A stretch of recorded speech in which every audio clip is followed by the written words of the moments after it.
Olá, bom dia, boa tarde, boa noite, dependendo da hora que você nos assiste.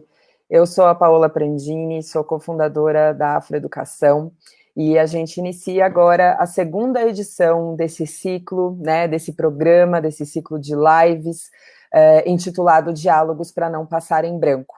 Uma produção que iniciou-se no ano passado, né, nós tivemos aqui uma série de pessoas convidadas de diferentes países, inclusive, discutindo, né, as mais diferentes formas com as quais a branquitude interfere, né, a vida da gente. E, como sempre, né, nesse processo, tanto de curadoria como também de mediação, nós temos aqui a parceria com o Instituto Ela, Criações Educativas, Ana Helena Passos, que está aqui com a gente. Tudo bom, Aninha? Oi, Paola. Tá dando um eco aqui. Bem, boa tarde, bom dia, boa noite para quem nos assiste de tantos lugares diferentes. Estou super feliz de a gente estar voltando, né? Queria iniciar, inclusive, desejando que tenhamos um ano que possamos esperançar com a possível vacina, que esse ano a gente consiga sair desse caos, né? Que parece que a gente está andando para trás, mas Oxalá permita que a gente consiga esperançar sempre. Então, é um prazer estar de volta para o Diálogos, para não passar em branco, e começamos com uma convidada especial de um tema aí que nos é muito caro e que ela vai conversar com a gente hoje, né? Isso aí. Então, Isabel Acioli, seja bem-vinda. E já de começo agradecemos muito você estar aqui com a gente. Ai, gente, é uma honra estar aqui com vocês. Eu estou muito grata pelo convite e feliz de estar, mesmo que distante, né, juntinhas com vocês. Bom dia, boa tarde, boa noite para todo mundo que está nos escutando, nos vendo hoje. E eu sinto que hoje a gente vai ter uma conversa bem boa. Vamos sim. Super obrigada, Isabel. A gente já tem gente aqui que já nos acompanha ao vivo, então quem estiver acompanhando ao vivo, né, quiser mandar comentários, questões enquanto a Isabel estiver falando, né, quem nos acompanha já desde o ano passado sabe que o nome Diálogos, ele não é por acaso, né, a ideia é que seja mesmo um bate-papo.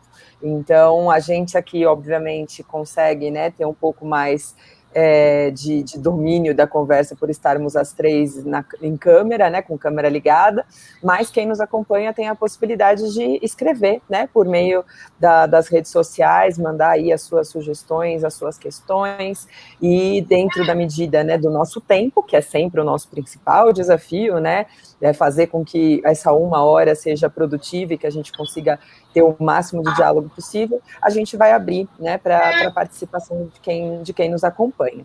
Então, Isabel, conta pra gente, né, desde o ano passado, a gente sempre tinha um tema que move o nosso diálogo, porque falar de branquitude é falar de muita coisa, né? Fazer crítica à branquitude é algo muito amplo, até porque ela recorta a vida da gente de diferentes formas, né, em diferentes níveis, enfim, sendo um país como o Brasil, né, um país em que há miscigenação, mas em que não há uma democracia racial, a branquitude ela é muito presente.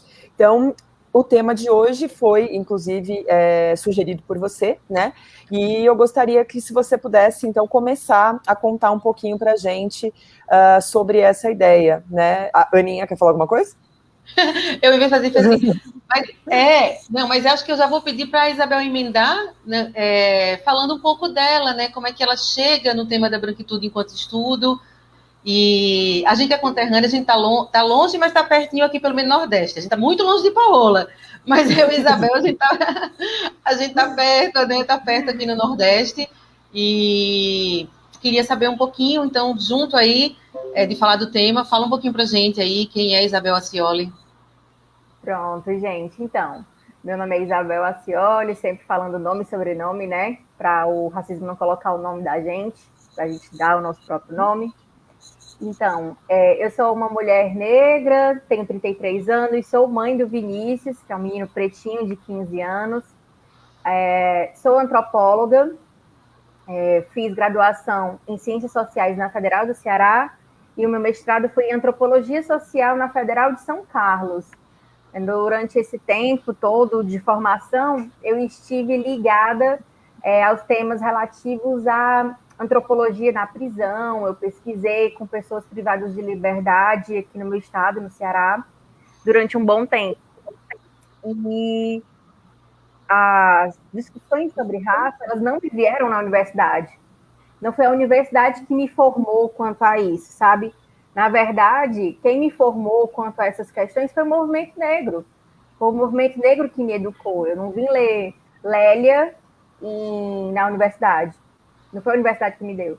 Então, esse também já é um ponto para a gente pensar, né? Onde é que está essas discussões sobre raça dentro dos cursos, né? De ciências sociais. Nossa, não tinha. Na Federal do Ceará, aqui a crítica, né? Mas não tinha, simplesmente. E na Federal de São Carlos eu também não acessei no meu departamento de antropologia, de onde eu vim. Então, assim, tudo que eu estudei sobre raça ao longo do tempo, da minha formação, foi através de espaços como esses, espaços formativos fora, e que muitas vezes era o movimento negro que me proporcionava. E durante muito tempo, os meus estudos eles eram focados na experiência negra, na negritude. Por quê? Porque eu queria entender. Eu queria entender o que era isso que acontecia comigo, sabe? Eu queria entender por que eu era tratada desse jeito, né? E que jeito era esse, né? Era o racismo que me atingia. Então, eu chego na universidade, não para estudar diretamente sobre raça, mas estudar encarceramento, né? Tem muito a ver com o povo negro. E eu acabei chegando mais perto dessas relações raciais. Até que em 2018, eu estive como aluna ouvinte aqui na Federal do Ceará, com a professora Geisa Matos. A professora Geisa Matos aqui na Federal do Ceará foi, acho que a primeira pessoa no estado aqui a pensar sobre branquitude. Foi ela que realmente me apontou os primeiros textos, né? E eu já vinha com aquela inquietação, né? Poxa, se a gente está falando sobre relações raciais, por que a gente sempre fala só sobre o negro? Né? Parece que aquela conversa de raça é a conversa de negro. E foi a partir desse momento que eu comecei a mergulhar mais nos estudos sobre branquitude. Mas isso não quer dizer que antes eu já não entendia o que era, por exemplo, a fragilidade branca. Quando eu peguei os textos sobre isso, quando eu fui ler, por exemplo, a Robin DiAngelo, eu já sabia o que era aquilo ali, eu não tinha dado o nome. Por quê? Porque eu já tinha apontado o racismo de colegas, de professores, enfim, de algumas pessoas brancas, e a reação era totalmente essa da fragilidade branca, né?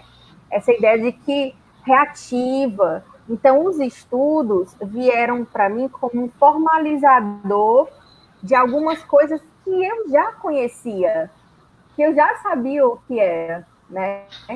Eu só não tinha dado nome. Então, ele veio para também me ajudar a lidar com questões que são muito próximas a mim, mas também a me ajudar a teorizar melhor sobre o que são essas relações raciais aqui no Brasil. Então, foi assim que eu fui chegando nessa temática, né? Me aproximando dela. Eu vi a fragilidade branca acontecendo na minha frente. Eu li os textos, mas eu também via como as pessoas reagiam quando eu dizia assim, então, isso que você falou foi bem problemático, sabe? Você não acha que o que você falou foi meio racista? Ou então, você não acha que a sua opinião tem muito a ver com a tua identidade? Tipo, tu não acha que tu tá falando isso porque tu é uma pessoa branca? E as pessoas achavam isso uma grande ofensa. Parecia que assim, eu apontar a branquitude daquela pessoa era como se eu tivesse, sabe, xingando ela, eu estava ofendendo ela ao apontar a branquitude dela. Por quê? Porque quando eu aponto a branquitude daquela pessoa, eu estou tirando ela daquele lugar confortável. Uhum. E aí, tirar o branco do lugar confortável, vocês já sabem o que é, né? O remeleixo que dá. É problemático. Sim, sim. Sabe, o que eu acho interessante, para mim, assim, né, que estou aí na jornada, né, estudando branquitude há muitos anos, eu fico tão feliz de te escutar, porque eu acho que você vem para os estudos, né, como uma nova, eu não vou dizer geração, porque geração, onda, essas palavras, elas são tão, parece que é tudo processual, né? Parece que é estanque em quadradinhos, não é? Nós somos orgânicos e somos interseccionados no tempo do estudo, né? Mas, por exemplo, o conceito de fragilidade branca é uma coisa muito interessante quando se traz. Você fala assim, eu já sabia o que era branquitude, eu só não estudava. Então, o que me vem, que é interessante, quando vem coisas novas dentro do campo de estudo de branquitude, é que a sensação que eu tenho é que vai revelando cada vez mais o que é tão óbvio, que quando a gente entra em contato, parece óbvio para a gente, mas na realidade precisa ser estudado, né? Porque não, como a gente vive numa sociedade que mascara o racismo e que privilegia a supremacia branca e privilegia, né, a gente branca enquanto um grupo social, as coisas ficam silenciadas. Então, a cada estudo novo, e aí eu acho que quando você entra, né, não digo como uma geração, mas como um estudo novo, vem conceitos novos. E isso é fantástico, porque isso é o que a gente, né, enquanto, né, Paulo, enquanto pesquisadora, assim, a gente vem pedindo, quando começa a estudar branquitude dentro do estudo das relações raciais, é uma coisa meio assim, mas por que você está estudando isso? Por que você está estudando isso? Parece que é uma coisa assim, como se não tivesse a ver, como se os estudos críticos da branquitude não fossem realmente uns estudos de relações raciais. E aí, a cada momento que isso vai se revelando e que novos pesquisadores vão aparecendo, vários conceitos novos vão aparecendo, e é maravilhoso, porque vai cada vez mais desmascarando a branquitude sistêmica. Então, aí nesse sentido, eu fico muito curiosa, assim, de te escutar. Me fala mais de Ângelo, me fala mais essa AD, né, que também trabalha, me fala mais de você pensando fragilidade branca, assim. Então, uma das coisas que eu queria de cara, assim, apontar é sobre o livro da D'Angelo ter sido traduzido aqui para o Brasil, né? O livro, né, no original, acho que é White Fragility, porque é tão difícil conversar com gente branca sobre racismo. E aí, gente, quando ele vem para o Brasil, ele vira, não basta não ser racista, sejamos antirracistas, que é uma frase muito importante, tá? Não quero dizer que não seja, mas vamos lá. Por que não mantiveram o título original? Será que já era a fragilidade branca agindo aí, sabe? Por quê? Então, assim, será que ia espantar os leitores brancos dizer, sabe? Por quê? Né? Então, isso já dá para a gente, né, uma noção do quanto o público brasileiro está ou não está, né, sobre essas questões da fragilidade branca. Eu fiquei muito isso, porque as pessoas, muitas me interpelam assim, sabe, por que você não vai conversar sobre a sua raça? Isso é racismo reverso. É uma mulher negra falando dos brancos. Imagina se fosse o contrário. As reações são todas assim, né? Então é muito complicado. Tem uma dificuldade também, que eu acho que tem a ver com um certo elitismo acadêmico, que é esses textos serem traduzidos só recentemente para o português, né? Português brasileiro, assim, tipo, por quê? Demora tanto tempo, né? Por que tanto tempo? Por que leva um tempo tão grande para trazer essa discussão aqui para dentro do Brasil? E eu acho muito interessante, principalmente esse outro livro da Laila Saad, né? Eu e a Supremacia Branca, porque ele sai dessa questão de só discutir o conteúdo, de só discutir o conceito, que fica naquela coisa muito abstrata, para dizer, tá, ok, você faz um caderno de reflexão, meu amigo. Escreve aí, o que é, tipo assim, Escreve aí, às vezes, em que você identifica que existe um estereótipo racial na sociedade em que tu vive. Então, faz realmente as pessoas que se engajam, né, com os exercícios propostos do livro pensarem sobre. E o que eu tenho visto atualmente, gente, observando, né, nas minhas pesquisas, é que muitas vezes as pessoas brancas que se aproximam da discussão racial, elas vêm num lugar muito assim, eu não queria ser cancelado, então tu pode me ensinar quais palavras eu não devo dizer? Quais palavras eu não devo dizer para não ser cancelado na internet? Então não é uma discussão do tipo, Gabriel, eu quero me engajar na luta antirracista, o que é que eu faço? Por onde eu começo? Né? Qual o meu papel nessa luta? Não é uma coisa do tipo transformação social. É movido pelo medo. É o medo branco agindo, sabe? É o medo de que eu serei cancelada, eu serei cancelado, e como faremos? Né?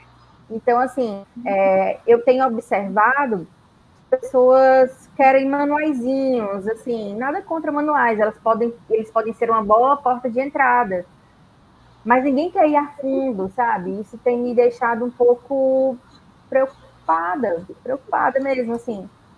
Então, eu confesso que...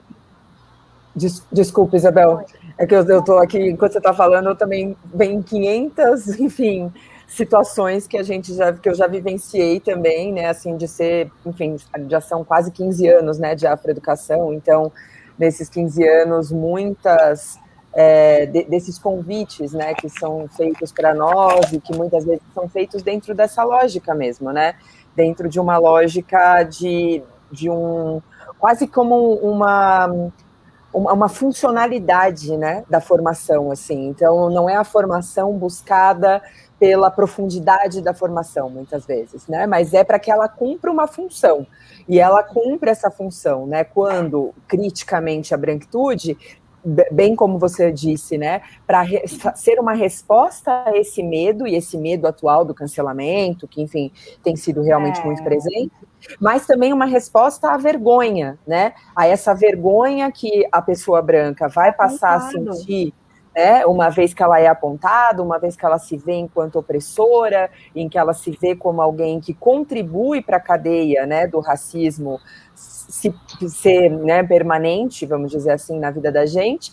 E aí, para mim, a sensação que dá, fazendo uma analogia aqui muito senso comum e muito pouco profunda, mas ao mesmo tempo acho que muito real, ela me dá a sensação daquelas pessoas que no final do ano, no Natal, buscam ajudar uma campanha solidária, porque elas percebem que elas passaram o ano inteiro sem necessariamente lembrar que outras pessoas estavam em situações, né, mais desfavorecidas do que elas, e aí vem o espírito natalino, e movidas do espírito natalino, elas resolvem contribuir com alguma causa, com alguém, vão até os correios, né, compram lá a cartinha do correio, que a gente sabe que é uma tradição, né, no Brasil, em qualquer lugar do Brasil, inclusive, e a partir daí elas acham que pronto, elas já podem começar o próximo ano, né, um pouco mais leves, porque elas fizeram a boa ação daquele ano. E as pessoas brancas, né, elas acabam muitas vezes também tendo esse mesmo tipo de atitude, né, esse mesmo tipo de abordagem às suas próprias branquitudes, né, ao invés de fazer uma crítica profunda e sentir as dores que, sim, estarão presentes nesse processo, né, e tentar ressignificar essas dores, elas vão tentar comprar lá um pedacinho de céu, né, que possa protegê-las dentro dessa estrutura racista, né? É uma coisa ir atrás da transformação social e outra coisa fazer caridade para entrar para o céu, né? Tipo isso. É um engajamento muito raso, muito raso, muito raso, muito raso. E às vezes a gente quer, sei lá, movimentar, e aí a pessoa tem pouco engajamento sobre, sabe? Eu sou uma pessoa negra que viveu durante muito tempo em espaços brancos, né, em escolas brancas, universidades, já sabe, né, um espaço branco. Então eu tenho muitos amigos brancos, e aí eles sempre chegavam para mim, né, e me perguntavam: Isabel, o que é isso? O que é branquitude? E o que é lugar de fala? O que é sabe, pescavam conceitos soltos na internet, eu ouvi falar disso, o que é? Aí eu virava a Wiki Preta, né? E eles vinham me consultar. Lá ia eu. Teve um dia que eu falei, então, olha, tem esse livro aqui da Jamila Ribeiro, vai ler aqui, Lugar de Fala. Né? A pessoa me mandou um áudio no WhatsApp perguntando, Isabel, o que é? Eu falei, então, lê aqui. Aí a pessoa disse, não, é porque eu tô tão ocupada, menina, tanta coisa para fazer, e eu tô sem tempo para ler. Eu disse, não, o livro é super acessível, tanto em preço quanto em linguagem, é curtinho. Acho que, assim, como ela era uma pessoa da academia, né, já tinha um costume de ler, acho que no final de semana, assim, tu lê uma leitura tranquila. Aí ela falou assim, não, Isabel, não dá para tu me mandar um áudio de uns 2 minutos me dizendo o que é, não? Eu, não dá não. Não dá não, eu também não tenho não esses 2 minutos e esse poder de síntese, de explicar em 2 minutos esse conceito que a Jamila Ribeiro colocou nesse livro. Então, assim, me desculpa, mas não. Então, assim, a falta de engajamento verdadeiro da branquitude é fraquíssima. E quando você aponta, né, essa amiga, por exemplo, é uma pessoa progressista e tal, aí você aponta, olha, essa ideia que você está tendo de mim, ela é um pouco, sabe, não gostei não. E aí a pessoa fala assim, mas Isabel, você está querendo dizer de mim? Eu sou uma pessoa filiada ao partido PX. Eu, sabe, faço yoga. Eu sou uma pessoa ótima. Aí eu, certo, você é uma pessoa ótima, né? Não estou discutindo o mérito de você ser ótima. Você continua sendo ótima, a gente continua sendo amiga. Mas isso aí, ó, esse pontinho aí, tá legal, não. E aí, lidar com essa questão, né, é muito difícil. A Laila Saad, nesse livro aqui, né, Eu e a Supremacia Branca, que eu recomendo pra caramba, ela fala sobre essa excepcionalidade branca. Mas, gente, como é que pode? Eu não tenho nada a ver com essa história de branquitude, não. Eu sou uma pessoa branca, sou. Mas eu não tenho nada a ver com isso. Aquela pessoa que diz que é o branco excepcional, né? A estrutura está ali, nos dividindo a todos, separando a nós todos, categorizando entre melhores e piores, enfim, nós todos. Mas essa pessoa, essa dita pessoa, não. Ela está, sabe, a salvo do racismo estrutural. Ela está fora da estrutura. A estrutura não alcança ela. É um pensamento de uma autoestima muito grande, né? Às vezes eu digo isso, que a branquitude tem a autoestima delirante. É uma ideia muito... Como é que eu posso dizer? É uma autoestima exacerbada, construída em bases falsas. Você não é tão legal assim, você às vezes só é branco, sabe? E aí a pessoa fica chateada quando a gente aponta isso, mas... Sim. Bem, a gente tem até, inclusive, um caso nacional, né? Agora, de uma pessoa branca ofendida, que é Ana Maria Braga, né? Que ela, quando viu o galo cantar, alguém falar branquitude, ela já, em rede nacional, disse, não, que é isso? Eu não, branco, sabe? Então, e aí, mas eu achei muito interessante... A resposta? Não, eu achei muito interessante olhar enquanto fenômeno, olhar enquanto pesquisadora, né? Eu acho, enfim, péssimo, mas eu acho que é bom quando essas coisas péssimas acontecem em rede nacional, porque elas movimentam a discussão, né? Independe de você assistir o Big Brother ou não.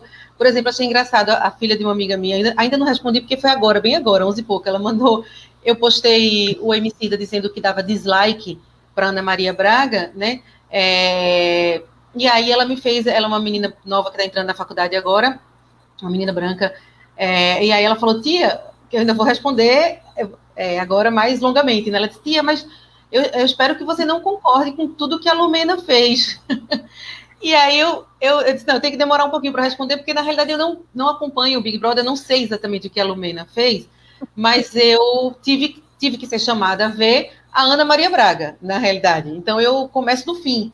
E aí eu peguei só o pedacinho da Ana Maria Braga falando com a Lumena, quando a Lumena já sai do Big Brother, e eu achei a fala da Lumena muito interessante ali naquele quadro, né, deixa aqui claro, ali naquele quadro com a Ana Maria Braga, porque ela estava denunciando um aspecto de uma moça que está no Big Brother branca, e que ela disse que naquele momento, aqueles aspectos ali, ela viu pelo prisma da branquitude.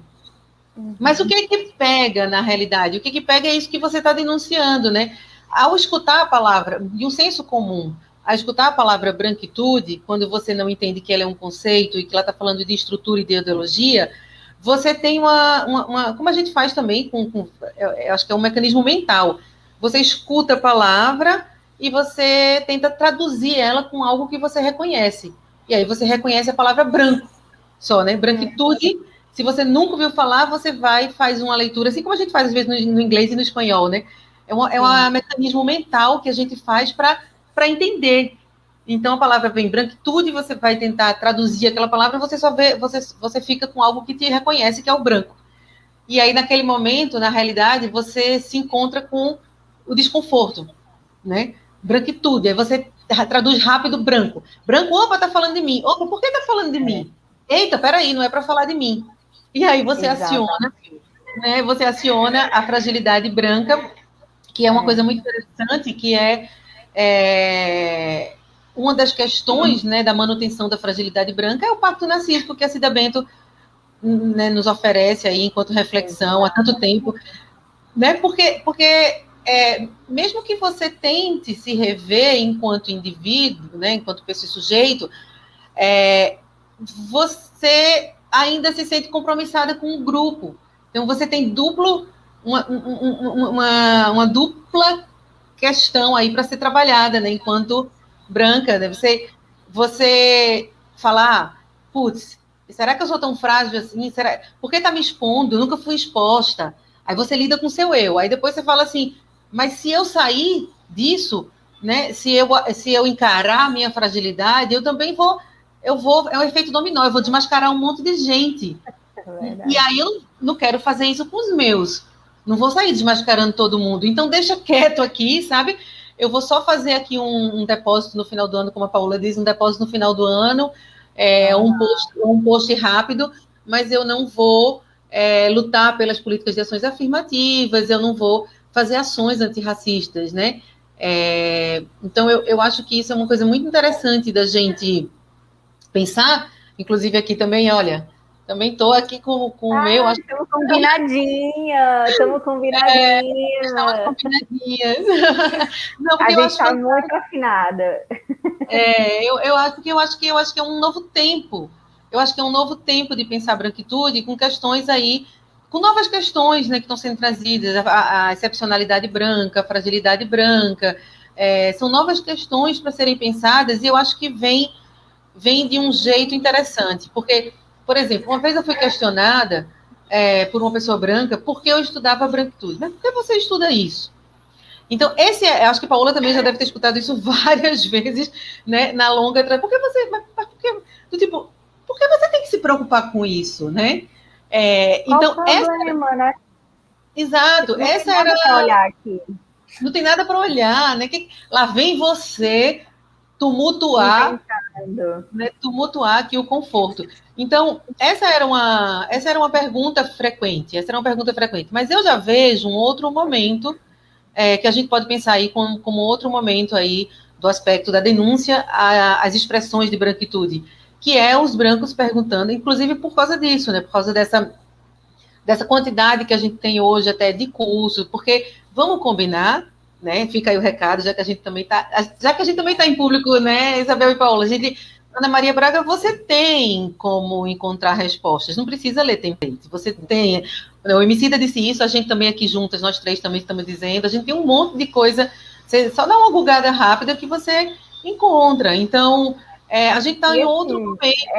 É um absurdo, sabe, Ana? Uma pessoa que vive há décadas no país Brasil e nunca precisou pensar sobre raça.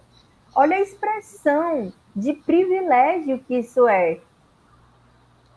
você não precisar pensar sobre essa questão, porque essa questão não é sua, não tem nada a ver contigo, né? Isso é um privilégio muito grande. Mesmo pessoas negras que não têm consciência racial são levadas a pensar sobre raça em alguns momentos. E uma pessoa branca pode escolher ou não se engajar nisso. Olha só que privilégio, né, branco, que isso é. Se eu quiser, eu falo sobre a minha branquitude, sobre essas questões, sobre essa estrutura, mas se eu não quiser, eu não falo. Então, poder escolher entre falar ou não já é um privilégio muito grande. Eu não esqueço um dia que é uma mulher negra, nem um dia, porque me apontam, porque me perguntam assim, Isabel, você como uma mulher negra, o que acha de... E aí eu tenho que representar todas as negras. Gente, eu não represento todas as negras nem da minha rua. Avalie todas as mulheres negras do mundo. Quando foi que me elegeram, que ninguém me comunicou, né? Exato. Passando, meu Deus. Deixa eu até fechar aqui meu... E é por isso que eu gosto tanto, eu não sei para vocês, assim, mas eu gosto tanto desse termo, né, da Robin DiAngelo de white fragility, né, de fragilidade branca, porque a gente, eu enquanto feminista, né, a gente fala muito dentro do feminismo o quanto que a masculinidade é frágil, né, e aí a Robin DiAngelo, ela transpõe, né, essa mesma ideia da fragilidade para a branquitude. E é exatamente aí que a gente percebe, né, dentro de uma perspectiva interseccional, o quanto que é difícil para homens brancos, por exemplo, se colocarem, né, e se autocriticarem em relação à posição social que ocupam. Porque aí eles redobram, né, os privilégios. Eles não só têm, né, o privilégio de serem do sexo masculino, como também trazem o privilégio de serem brancos. E, nesse sentido, então, eles são duplamente frágeis. Né? E isso eu acho que é muito interessante da gente pensar, né? Porque eles não necessariamente representam a estrutura que lhes dão, né, que o senso comum lhes dá no sentido deles serem poderosos, deles terem privilégios e dessa forma terem poder. Mas ao mesmo tempo que são poderosos, são também muito mais frágeis em relação a não se deixarem, né, impactar pela posição que as outras pessoas ocupam, né? São tão frágeis a ponto de se manterem, né, presos em si mesmos e não necessariamente negociarem os seus lugares para que não né, dessa forma não tenham a possibilidade de sair das suas zonas de conforto, né? Eu acho isso tão Parece que interessante. eles têm, parece que eles têm muito a perder, né, Paola? Se eu reconhecesse meu lugar de homem branco, cis, hétero, enfim, eu vou estar reconhecendo que eu sou opressor. Então, eu não posso, né, ter esse meu lugar mexido. Eu não posso ter esse lugar, sabe, tomado de mim. Então, a vontade de proteção é ainda maior.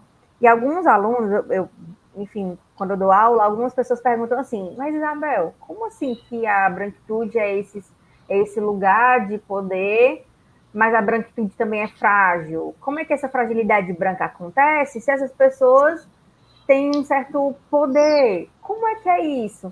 E muitas vezes é de realmente deixar a gente com a cabeça meio esquisita, né? A fragilidade branca, muitas vezes, a gente é uma performance. É uma performance, é uma expressão. Um exemplo disso, tem um texto que eu gosto muito, que circulou na internet durante muito tempo.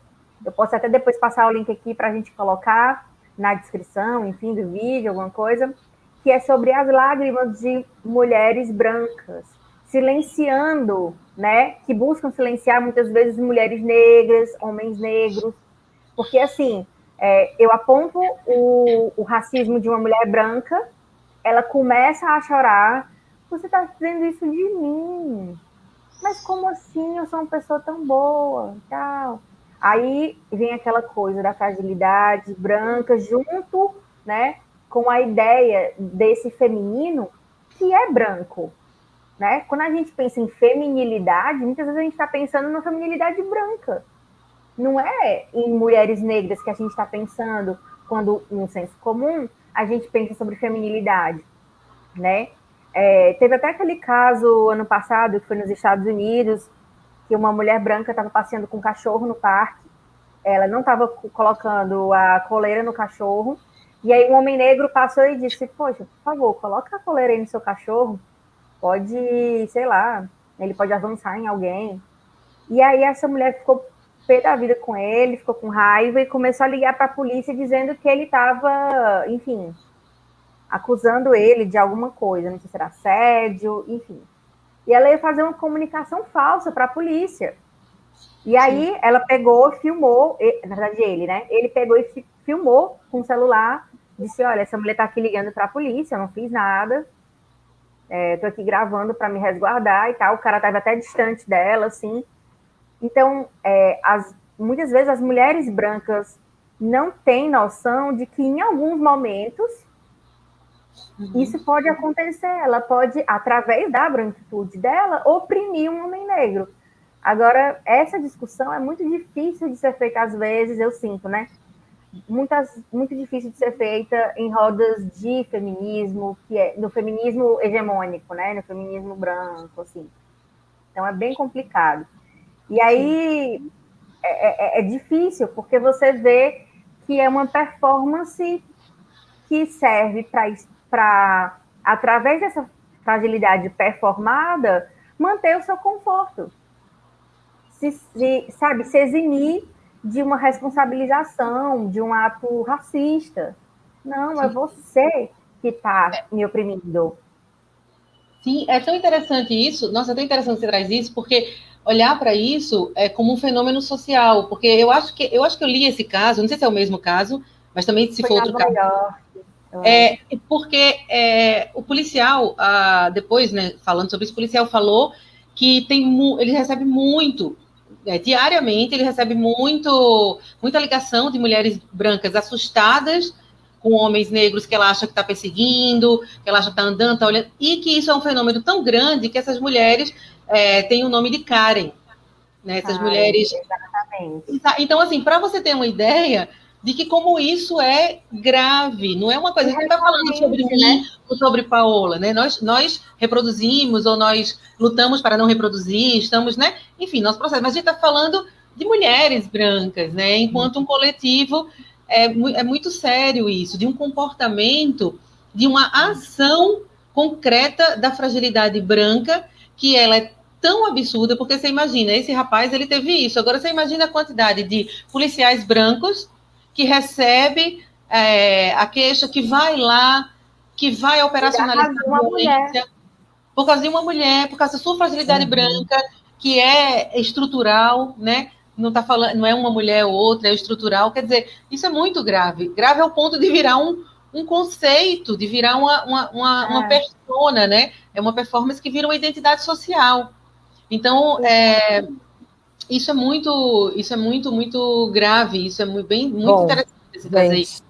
Temos vários comentários aqui de outras mulheres em diálogo conosco, então acho que é legal, né, a gente aproveitar esse momento para trazer aqui um pouquinho desses comentários, até para que a Isabel também possa contribuir, né, a partir desses comentários que nos chegam. Um deles, por exemplo, é aqui da Mariana Sierra, né, que já esteve conosco, já foi uma das convidadas desse diálogo.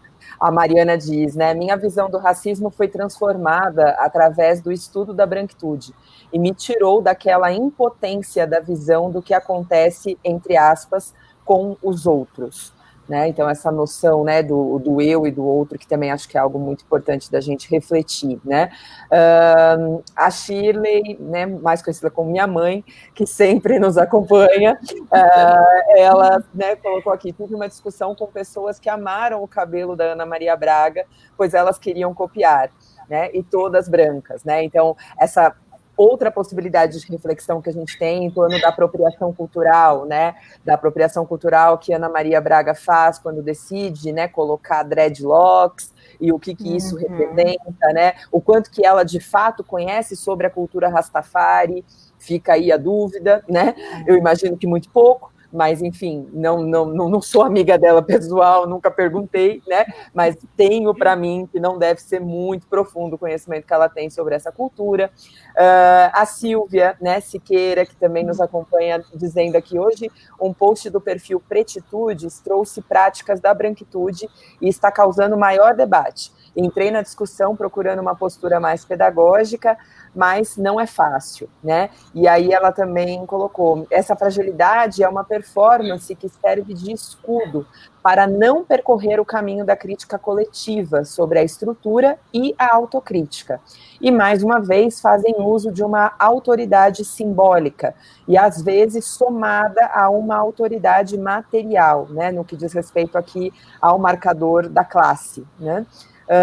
Então, aqui, né, alguns pontos que eu acho que são interessantes e que, se Isabel quiser comentar, por favor, Isabel, volto para ti. Sim, é uma negação imensa, sabe? É uma ideia de que eu não quero discutir isso, essa conversa não é comigo. Então, se você nega isso, você não percorre esse caminho, né, que a Silvia está apontando. Não vai, não vai. Porque é isso, essa conversa não é com você. Ou então, quando você leva tudo para o nível de estrutura. Não, eu como indivíduo sou diferente. A estrutura, gente, todos nós somos alcançados por essa estrutura em algum nível. Temos possibilidade de agência, claro, todo indivíduo vai ter sua possibilidade de agência, mas a estrutura não pode ser ignorada. Você não pode ignorar que tem sim uma estrutura que nos aparta, né? Inclusive, muitas vezes, uma estrutura que é muitas vezes esquecido aqui no Brasil, quando a gente vai fazer esse debate, né? Principalmente as esquerdas, né? Que esquecem que aqui no Brasil a gente teve uma questãozinha chamada período escravocrata. A gente passou muito tempo sendo escravizado. E aí eles querem achar que no Brasil nada tem a ver com raça, é tudo a ver com classe. Não, Isabel, o problema do Brasil não é raça, é porque aqui no Brasil nós somos pobres, tem desigualdade social, e isso tem a ver com dinheiro, com acesso a bens. Não, gente, não é. Porque gente rica e preta também sofre racismo, então o dinheiro não vai resolver o nosso problema, né? A Sueli Carneiro, ela diz que aqui no Brasil, no nosso contexto, a raça vai estruturar a classe, né? Os escravizados vão ser os marginalizados, vão ser os empobrecidos, os brancos, que vão ser, enfim, os senhores de engenho, a parcela mais abaixo da população, que vão continuar sendo a elite. Então, não é a classe que vai separar a gente, é a raça que vai pautar a classe aqui do contexto brasileiro. Então, assim, é muito difícil também quando a gente ignora esses outros fatores nas nossas análises, entende? Não dá para não levar em conta. Não dá. E muitas vezes, eu tô muito preocupada já com 2022, né? Com um ano eleitoral aqui no Brasil, e eu fico muito preocupada porque às vezes eu sinto que os movimentos negros não são escutados pela esquerda, porque não querem mexer, né, nesse egozinho branco, e aí isso pode ter um custo muito alto em 2022. Sim. Pode ter um custo bem alto, na verdade. Então, é uma análise de conjuntura que a gente tem que fazer agora para reajustar a rota para 2022 a gente escolher alguma coisa. Se não começar a pensar isso, né, nas alianças possíveis, vixe, gente, vai dar não, sabe? Vai ser Bolsonaro na cabeça mais uma vez. Temos que mudar de rota, sabe? Assim, gente, estou muito... Socorro. Né? Socorro. Bom, sim. Gente, o nosso tempo urge, né? Como eu disse, é sempre um desafio, né? Aqui lidar com o tempo. Mas antes da gente encerrar esse encontro que foi, né, tem sido tão importante, tão especial, eu fico muito feliz da gente voltar com os diálogos, né? Eu e Ana já estávamos com saudades já dessas trocas. Nós sempre temos, né, como parte dos diálogos, um momento das dicas. É um momento que a gente sabe que, puxa, não vai dar para trazer, né, toda a profundidade que a gente gostaria, porque afinal o tempo é curto, então essas dicas elas são sempre compartilhadas aqui e depois elas ficam disponíveis, né, lá no Instagram da Afroeducação, tem um destaque chamado Dicas, onde a gente consegue ver todas as dicas que já foram dadas, né, no programa até hoje. Então, vamos lá, esse é o momento. Quer começar, Aninha? Quer contar para nós qual que é a sua dica de hoje? Quero começar. A minha dica de hoje na realidade, ela tem um defeito que eu queria dizer antes, que é o fato de que a editora que traz para o Brasil o livro não é um clube de livros fechado e paga, então acho que não é muito democrático, mas oxalá permita que a gente tenha outras traduções de um romance de uma escritora americana chamada Joyce Carol Oates, não sei como é que fala, né? Oates, se chama Minha Vida de Rata. É um livro que a gente consegue comprar em inglês, mas em português ele foi traduzido pelo Clube de Leitura da TAG. Então, é um romance, mas eu espero muito que tenha outras traduções e que possa ser mais democrático, porque ele toca nessa ferida. Eu acho que eu trouxe ele, é um romance muito tenso, muito denso, muito bem escrito. Ela escreve, a Joyce Carol, ela escreve já muito na idade avançada, é um dos últimos romances, né, que ela escreve já mais velha, e ele fala exatamente dessa questão de uma menina nos Estados Unidos, uma menina branca que vou dar um pouquinho de spoiler, tá? Mas é só para dar o gostinho aqui, um pouquinho de spoiler, mas é para tocar nesse ponto da fragilidade branca quando ela aparece enquanto um conceito e um fenômeno social para ser visto estruturalmente, individualmente e estruturalmente, né? Então ela descobre que os irmãos dela mais velha é uma menina de família irlandesa, né? Então ela está naquela classe média americana, completamente absorvida pela supremacia branca, pelos valores da supremacia branca, construindo um pacto narcísico familiar e estrutural e coletivo com a supremacia branca, e um dos irmãos dela mata um menino negro. E ela não consegue conviver com isso e denuncia o irmão. Então, a partir disso, o livro, isso no começo do livro, né, ela nova, e o livro traz toda a história de vida dela a partir desse fato. A partir do fato, que é claro que não é colocado como fragilidade branca, mas a partir do fato de que ela rompe, ao denunciar o irmão ter matado um homem negro, ela rompe completamente, ela é rechaçada, ela sai, ela é rechaçada, a família nega ela, e ela começa uma vida solitária a partir desse fato, a partir de romper com o pacto narcísico da branquitude, a vida dela começa a existir sozinha, né, sem o elemento da família.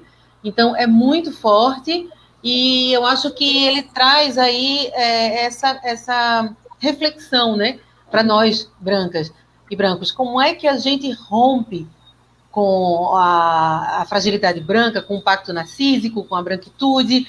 O desafio disso, a ação, a praxis da ação antirracista, ela é muito complexa, E aí eu acho que Minha Vida de Rata mostra aí um processo de uma criança branca rompendo com isso e como é que a vida dela vai revelando fatores e revelando sensações, experiências depois desse rompimento.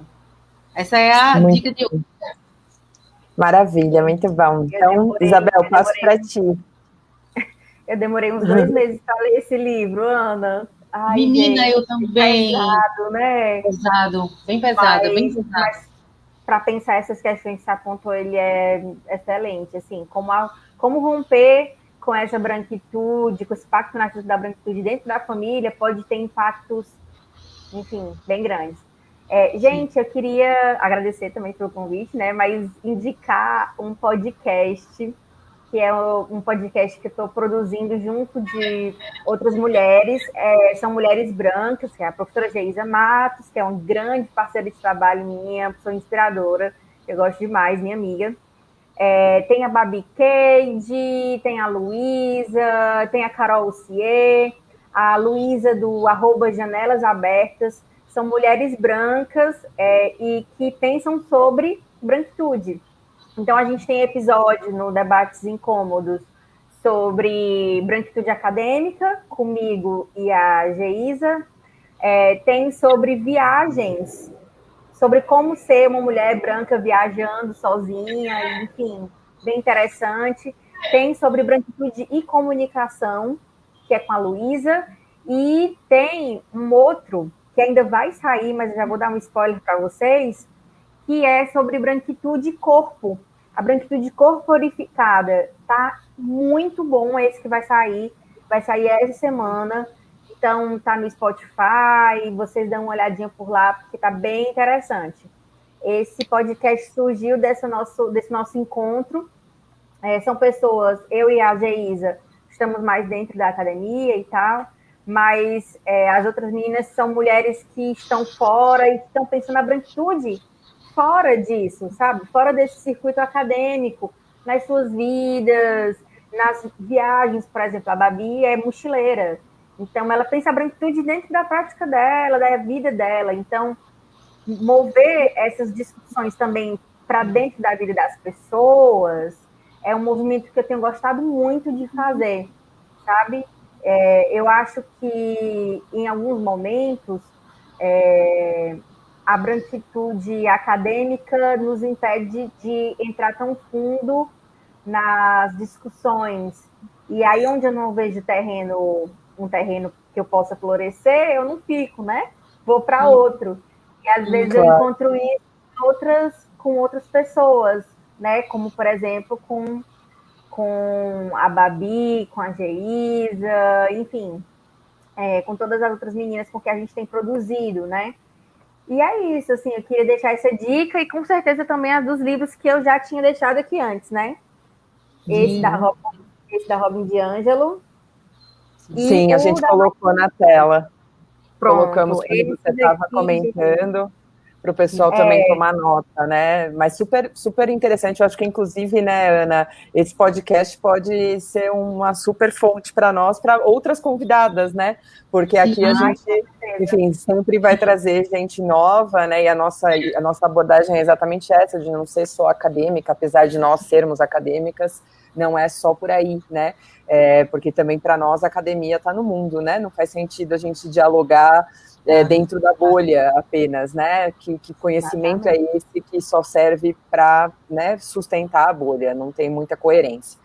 Bom, vou então passar para a minha dica. A minha dica desse encontro é esse curta-metragem que está disponível no YouTube, chamado Preto contra Branco. Ele foi dirigido pelo Walter Regi.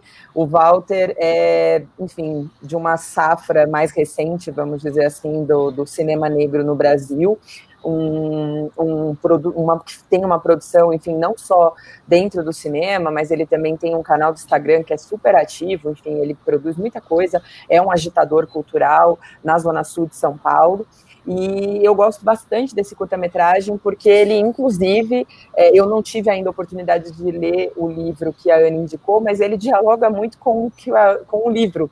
Sem querer, houve aí uma sintonia, e ele dialoga com o livro, porque ele também vai contar esse momento de um jovem negro que é acusado por uma mulher branca de ter cometido um assalto contra ela, e o filme vai se desenrolar sobre essa possibilidade dele ser, de fato, ou não, o assaltante, né? Então, o tempo todo, ele, enquanto esse jovem negro acusado, ele se defende, ele diz que ele não era, né, o tal do assaltante, que não era ele, e é um curta-metragem, então, assim, são 15 minutos em que a gente imerge, né, dentro dessa história, e a gente começa também a refletir, ao longo da história, se de fato ele era ou não era, né, a pessoa culpada por aquela acusação que essa mulher branca estava fazendo, e que ela faz apenas por um reconhecimento facial, né? Então, a gente sabe que a vida imita a arte imita a vida, a gente já conhece, né, várias histórias que também trazem esse tipo de dinâmica, né, histórias reais de pessoas negras que são acusadas por cometerem crimes que elas não cometeram, mas que, de fato, por apresentarem, né, uma fenotipia negra, passam a ser culpadas e têm que, a partir daí, começar a se defender quando conseguem, né, se defender, e isso às vezes leva muito tempo.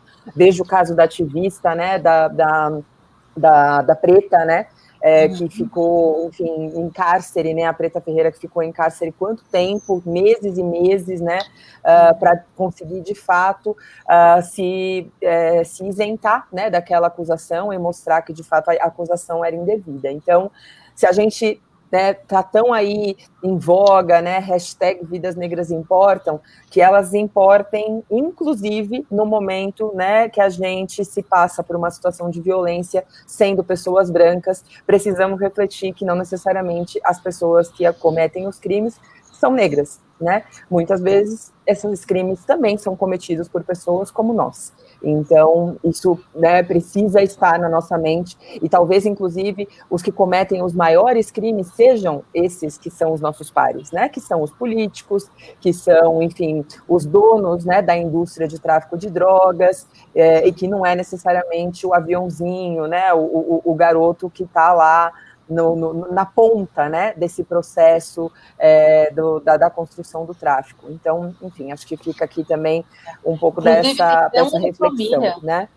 Tem até uma família aí muito conhecida que comete tanto crime que consegue comprar um monte de imóvel com dinheiro, né, mesmo recebendo um X de salário por mês, que não daria para comprar uma mansão de 6 milhões. Uma família branca, que comete bastante crime. Não crimes é? contra a humanidade. De homens brancos, né? De homens brancos, exato. Que comete muito crime contra a humanidade, inclusive nesse momento matando a gente em genocídio, aí no meio de uma crise sanitária pandêmica. Então, exato. E, bom, antes da gente fechar, nós também temos o nosso desafio, né? Não podemos partir sem fazer o desafio do dia, né? Todo programa a gente tem um desafio que, como a gente sempre coloca, ele não é exclusivo às pessoas brancas, mas ele é prioritariamente direcionado às pessoas brancas, uma vez que nós, enquanto pessoas brancas, como bem a Isabel, né, abordou hoje, podemos passar uma vida inteira sem racializar a nossa existência.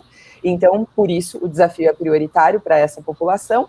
E o desafio de hoje é que a gente possa, né, entender que o nosso processo de rede, ele é muito importante, né? Acho que quando a sociedade se der conta do poder que ela tem, né, de estabelecer revoluções ou micro-revoluções a partir dos lugares que elas ocupam, a gente talvez consiga, quem sabe, desmantelar, né, essa grande... enfim, facção, né, criminosa que está, por exemplo, no poder nesse momento, no Brasil. E aí o nosso pedido é para que a gente consiga, né, até o nosso próximo encontro, lembrando que agora o nosso próximo encontro ele é só daqui 15 dias, né, os encontros agora eles não serão semanais, eles serão quinzenais, então a gente vai se encontrar de novo aqui no dia 19 de março, então até lá, o nosso desafio é que quem nos assiste agora, ou quem vai nos assistir, né, em outro momento, enfim, porque a gente sabe que a vida também do ao vivo, ela não é tão simples, que a gente consiga trazer para o próximo Diálogos, pelo menos 3 pessoas, cada uma de nós aqui, que é uma maioria feminina, então eu vou usar o feminino, cada uma de nós traga pelo menos 3 outras pessoas para a gente poder fazer com que essas mensagens, né, com que essas reflexões cheguem em mais gente, para que a gente fure a bolha, né? E para furar a bolha é só num processo coletivo, é só fazendo junto.